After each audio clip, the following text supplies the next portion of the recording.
नमस्कार। Ultima ecosystem में काफी कुछ बदल रहा है ना? तो आज हम हाल ही में आए एक कम्युनिटी अपडेट को आसान भाषा में समझने की कोशिश करेंगे। जानेंगे कि नए नियम क्या हैं और हमारे लिए क्या नए मौके बन रहे हैं। तो चलिए शुरू करते हैं। अच्छा, आगे बढ़ने से पहले एक छोटी सी बात साफ कर दूं।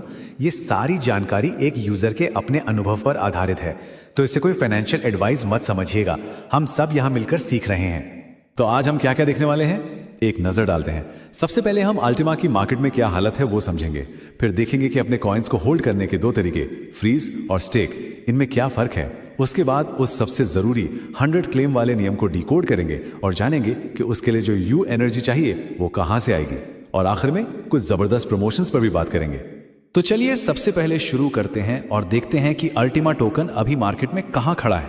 तो स्क्रीन पर देखिए, अभी टोकन की कीमत लगभग $3,688 के आसपास चल रही है और ये आपको 28 से भी ज्यादा एक्सचेंजों पर मिल जाएगा। अब बात आती है इन्हें रखने की, तो आप ट्रस्ट या मेटामास्क जैसे डिसेंट्रलाइज्ड वॉलेट्स यूज कर सकते हैं। मतलब इनका पूरा कंट्रोल आपके हाथ में होता है। और हाँ, स्मार्ट वॉलेट और यू वॉलेट तो है ही। तो ठीक है, अल्टीमा खरीद लिया, वॉलेट में भी आ गया, पर अब क्या? चलिए अब ये समझते हैं कि अपने एसेट्स के साथ वॉलेट के अंदर क्या क्या किया जा सकता है।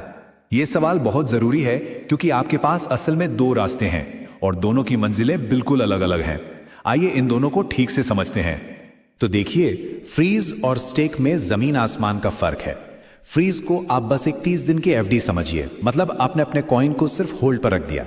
लेकिन स्टेक करना वो एक तरह से बीज बोने जैसा है। आप कम से कम एक अल्टीमा स्टेक करते हैं और बदले में ये आपको रोज यू एनर्जी का फल देता है। ये एनर्जी ट्रांजैक्शन के काम आती है, साथ में वोटिंग रिवॉर्ड्स भी मिलते हैं। बस इतना ध्यान रखना है कि अनस्टेक करने में 3 दिन लगते हैं। अब आते हैं इस अपडेट के सबसे जरूरी हिस्से पर, एक ऐसा नियम जो खास तौर पर उन लोगों के लिए है जिनके टोकन पुराने सिस्टम से माइग्रेट होकर आए हैं। सोर्स में इस नियम पर बहुत ज्यादा जोर दिया गया है, तो इसे बहुत ध्यान से सुनिएगा, क्योंकि अगर ये शर्त पूरी नहीं की तो आपके टोकन अनलॉक ही नहीं होंगे। और वो जादुई नंबर है 100। जी हां, आपको अपने रिवॉर्ड्स को ठीक 100 बार क्लेम करना ही होगा, ना एक कम ना एक ज्यादा। तो ये नियम काम कैसे करता है? बहुत सिंपल है।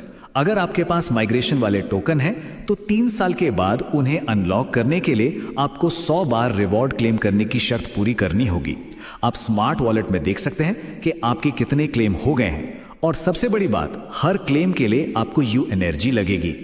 तो जाहिर है अगला सवाल यही होगा कि भाई ये 100 क्लेम के लिए इतनी सारी यू एनर्जी आएगी कहां से? अच्छी बात यह है कि यू एनर्जी पाने के 3 रास्ते हैं।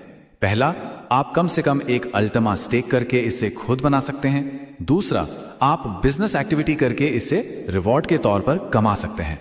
और तीसरा, अगर जरूरत पड़े तो आप इसे दूसरे यूजर से खरीद भी सकते हैं। चलिए कमाने वाले तरीके को थोड़ा और समझते हैं। आप देखिए, अगर आप महीने में सिर्फ 1000 यूरो का भी बिजनेस करते हैं तो आपको सीधे सीधे 5 लाख यू एनर्जी मिल जाती है। और अगर बिजनेस 10,000 यूरो तक पहुंच जाता है तो आपको 57 लाख यू एनर्जी मिलती है। ये तो बहुत सारे क्लेम के लिए काफी है। और आखिर में चलिए कुछ ऐसे शानदार ऑफर्स पर नजर डालते हैं जो अभी चल रहे हैं। अभी एक बहुत ही जबरदस्त टर्बो स्प्लिट प्रोमो चल रहा है।